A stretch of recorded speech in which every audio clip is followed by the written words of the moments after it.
Jelajahi cara baru mendapatkan informasi. Download Metro TV Extend sekarang. Pemirsa, polusi Jakarta yang sempat berada dalam status sangat tidak sehat menjadi salah satu penyebab adanya peningkatan kasus penyakit yang menyerang sistem pernafasan. Dan untuk membahasnya lebih lanjut, kita sudah terhubung langsung dengan Dr. Erlina Burhan, dokter spesialis paru yang sudah bergabung bersama kami melalui sambungan virtual.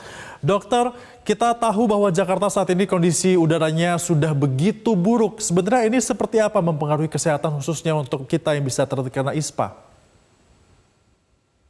Baik, terima kasih. Jadi kalau udara yang kotor itu akan langsung berdampak kepada saluran pernafasan. Kenapa? Karena udara dengan penuh polutan, zat-zat kimia yang berbahaya, apalagi kalau ukurannya sangat kecil yang ditandai dengan meningkatnya partikel PM 2.5, ini akan dengan mudahnya terhirup dan langsung ke saluran nafas tanpa bisa disaring karena ukurannya kecil, dan bisa bahkan langsung ke alveoli. Alveoli adalah bagian dari jaringan paru. Nah, untuk saluran nafas, dia dengan mudahnya akan mengiritasi saluran nafas sehingga yang terjadi adalah kemudian terjadi inflamasi atau peradangan. Peradangan ini akan menimbulkan sekret atau cairan yang oleh saluran nafas akan ada refleks untuk mengeluarkannya dengan cara membatukkannya.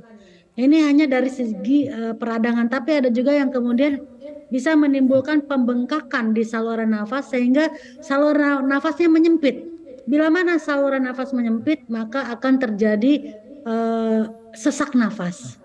Dan ini terutama pada orang-orang yang alergi atau pada orang yang asma.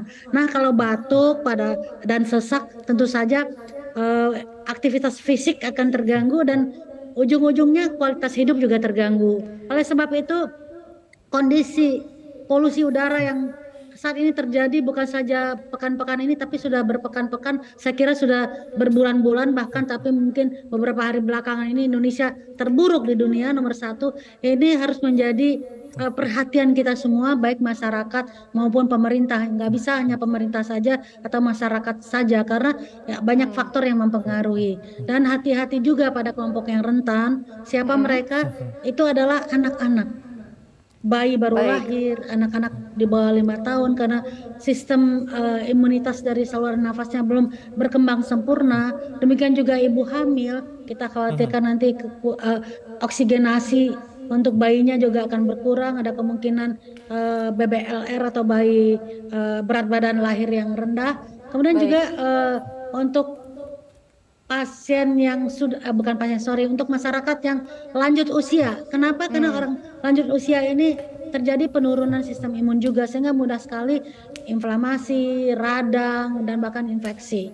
Dan jangan lupa ada kelompok-kelompok komorbid yang tertentu yang saya anjurkan kalau udara seperti saat ini lebih baik jangan keluar rumah, yaitu orang asma, orang dengan alergi, orang dengan PPOK. Kenapa? Karena itu tadi mudah tertrigger atau terpicu untuk batuk dan sesak nafas. Ini masih dampak jangka pendek, belum lagi kalau kita bicara jangka panjang.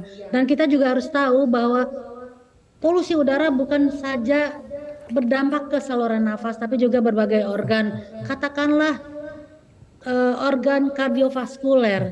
Jadi contohnya PM 2.5 tadi yang ukuran partikel yang sangat halus, itu bukan saja bisa tanpa saringan masuk ke saluran nafas, tapi juga ke pembuluh darah. Bayangkan kalau pembuluh darah juga sudah tercemar, maka akan mudah sekali terjadi serangan jantung barangkali, gangguan kardiovaskuler lainnya, gangguan jantung, dan bahkan juga stroke. Dan paparan yang terus-menerus ini bisa bikin tensi naik juga ya, karena Dokter Erlina, bagi masyarakat yang masih harus beraktivitas di luar rumah nih begitu ya, apa langkah pencegahan yang dapat dilakukan oleh masyarakat ini? Pertama, saya ingin menghimbau masyarakat untuk lebih cerdas, untuk lebih smart menghadapi situasi ini. Artinya kita kan sekarang akses untuk informasi sangat mudah ya. Jadi sebaiknya setiap hari itu masyarakat memonitor, memantau kualitas udara saat ini di Jakarta seperti apa. Nah, kalau pada kadar level yang sangat berbahaya, sebaiknya dikurangi untuk aktivitas outdoor di luar rumah. Tetapi kalau memang terpaksa karena harus bekerja, karena harus mencari nafkah, yang tidak tidak mau harus keluar rumah, maka sebaiknya memakai masker. Kalau PM 2.5-nya sudah sangat tinggi levelnya, masker yang bermanfaat adalah masker N95. Tapi saya ingin menyampaikan masker N95 itu selain mahal juga tidak nyaman dipakai untuk jangka waktu yang lama.